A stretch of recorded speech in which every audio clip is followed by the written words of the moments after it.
So what we learned today, Nick weird. said that What's the water company came out and was telling him, hey, this used to be a pool. Some of the things that you see when you're going and looking at properties and buying houses and flipping things, I mean, you see some pretty wild stuff.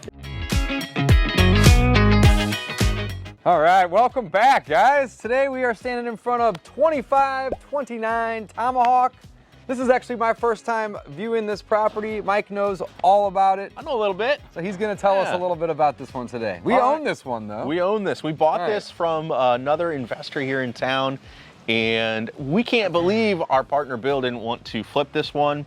So we're adding it to the rental portfolio using the BRRRR method, where we buy it using someone else's money, we rehab it, so we fix it up, then we rent it out, refinance it, and repeat that whole process over and over again, adding these rentals to our portfolio using little to none of our own money. So very, very powerful strategy.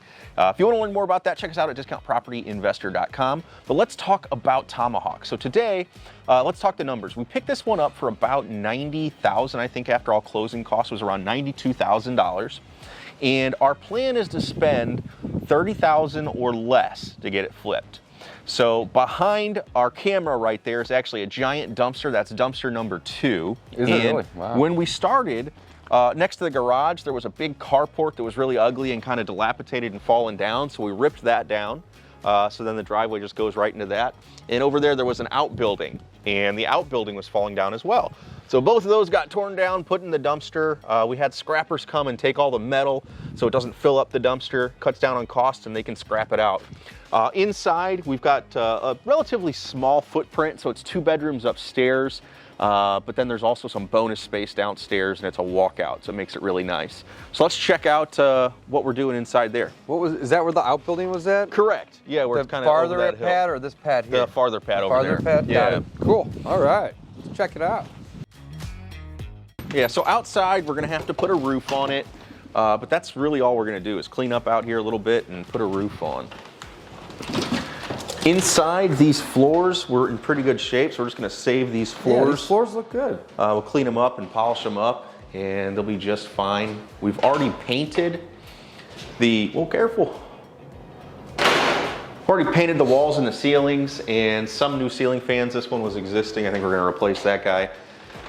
You can see there's paint on it. But again, painted the walls, saved this hardwood flooring throughout most of it. Come over here to the kitchen.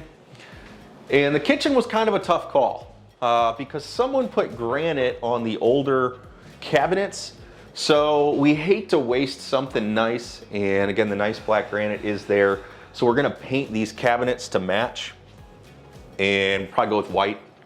Or gray, it might be easier for the boys, I don't know. We're gonna paint the cabinets outside so they all match. And that's pretty much what we're gonna do here in the kitchen. Looks like they're planning to save this flooring. It's in decent shape, and yeah, it's fine.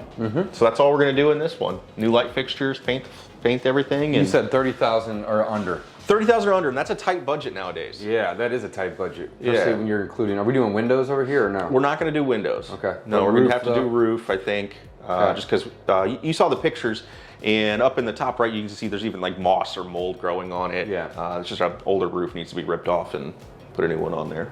Sweet. So 2 beds, 1 bath on the main level. Correct. Here's our bathroom right here on the right. We have electric on? I guess there's no light fixture. I believe the electric is on. Yeah, there's heat, which is good. Flooring looks good. We're gonna have to definitely clean up the tile. Vanity looks good, and we're gonna need to put the toilet back in. That toilet looks brand new. Which will be good. And then we have probably just a little linen closet here. And then 2 bedrooms on the main level, new ceiling fans, new flooring. You can see we've already got the doors off the closet to paint. Yeah. So again, it's just too long of a lead. So if we, again, when we go to rent it, or if we tried to sell it, probably throw up some blinds, you know, get some mini blinds and just kind of hide the windows a little bit. Yeah. Totally. I mean, yeah, they are what they are, but. All right, bedroom number 2. Doesn't look like they got to the doors over here yet, but you can see that the flooring is new. And we got some light fixtures and a ceiling fan. Looks like the ceiling fan's already in on this one. Cool, so let's talk about the flooring good. real quick since we've got a sample here. So this flooring is LVP or luxury vinyl plank, and this is what a lot of people are using in a lot of rentals right now. This one's really cool because it's got a little pad on the back as well, so it gives it a little bit of a softer feel, and this went right down on top of the subfloor. So it goes in pretty quickly. You can get it for around $2 a square foot. That is quickly going up though. I mean, I'd probably say $250 is what you're gonna have to figure right now. It's going up, man. It is going up. So $250 a square foot plus install, you know, you're probably all into it for about $3 a square foot. You can score and cut these with a razor knife. Yeah, it goes Really pretty easy quick. to install. And it looks nice. It's supposed to be waterproof, life-proof. You know, most of them have 10 to 30-year warranties on it for residential, or 10 to 20 year for residential. And this little thing. Oh, this is above the stairs, so it's got a little closet right here. So here's a bonus living space in the basement. It's semi-finished. This wall was up. I guess they took it down because there was a little bit of water or something penetrating. So they ripped that down, put something back up there. We'll get everything painted. It'll look okay. Another wood fireplace down here, which is great. We'll go back with the luxury vinyl plank. And I think... We're gonna leave the bar, right? Yeah. Yeah, might as well. Yeah, it's a nice little living area. It's not in Bar terrible space. shape, and tearing it out is just gonna be expensive. So just leave it in. Yep, leave So the we got bar. a bonus room over here. Now this is where our panel box is located. And we also have a sump pump. Panel box looks good. We have a sump pump right here, which helps in the event that there's water coming from the bottom of the foundation up or through the walls, and it keeps the basement dry. So with this pump being in here, somebody may or may not want to use this bonus room as a bedroom. You can't legally market it as a bedroom, but once we rent it or if we decide to sell it, the buyer or the renter, I mean, they can essentially do whatever they want. So it could be used as a bonus, bonus bedroom, but you can't really market it as a bedroom. Now we do have another bonus room over on this side. I don't think our lights are working over here. But this one has an actual closet in it, which is great. And it doesn't have the utilities for the electrical panel or sump pump. So this one will most likely get used, again, bonus sleeping area. You can't really call this a bedroom, but it is a good bonus. So we have a 2-bedroom, 1-bath on the main level with 2 bonus rooms in the basement. And then next we're gonna look at the bonus bathroom. Yeah, which so there's a little bathroom down here. It's a 3/4. It has a vanity, a toilet, and then a shower. So we refer to these as a 3/4 bathroom. But if you do have people utilizing these 2 bonus rooms, having this bathroom down here is huge. Yeah, it's great. You know, I mean, Yeah. somebody could look at this house as a 4-2, even though it's really a 2-2 with 2 bonuses. Yeah, they could live in it. And It's then, a little so like confusing. over here is kind of interesting. There was a stove, so it's kind of a kitchenette setup. They had a stove next to the sink here. Stove we're ripping out. We're not going to put it back, just because again, it doesn't really make sense for rental or to resell it with that there. All right, let's go out and take a look at the garage. So I guess we could peek out the back door here real quick. So this is the backyard, and I can't tell if the property is fenced or not. Mike, is it? It looks like it might be. I'm not sure. It's an acre lot. It's an acre so it's lot. a full so we acre, have a lot of land here. but it's kind of pie shaped. okay. So like from the road is the widest point, and it comes back. down. So we do have a septic tank here, and not necessarily good or bad. Looks like there is a clean out right there, which is nice. We don't have a ton of septic tanks for rentals, so we might pivot and actually sell this one, but we bought this actually as a rental. And but having this little patio here is kind of nice. So that's what's kind of neat about doing the burr method too, is we buy these, we fix them up to make it a rental property. So we're not going high-end retail. So that's why we can keep our rehab budget to $30,000, and we can throw it up on the market. With the market the way that it has been lately, it's very, very hot, very competitive.